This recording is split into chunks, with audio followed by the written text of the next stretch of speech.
Quando su Castello comincia a giocare e me lo usano da 3-6 mesi saia, sempre pure non era regotto uno scattedo de cose in 4 ore di fuoco.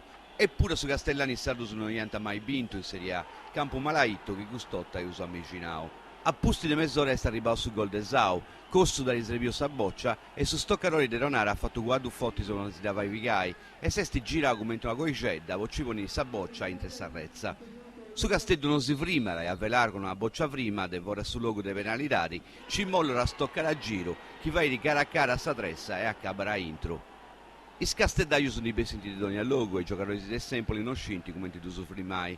Val di Fiori va in brucchinai e dala innanti de sacciappa bocciasa e a Icci esti penalità di massima. Guantarotta esti a velar, abbatti a ponissa boccia de su 3-0.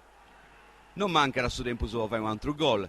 Pago innanti del Subasio e dal ci dovrà provare e a Bettiendi con il sconcorda gioco su De Sempoli a rannescere a Donais a stoccare bei del su 4-0. I sostenitori del domo non scinti in noi guai, i semigrato sardo su 70 del Supregio, i scanto su Cosa Soro, fundi Sabogi e Sardegna in terra allena.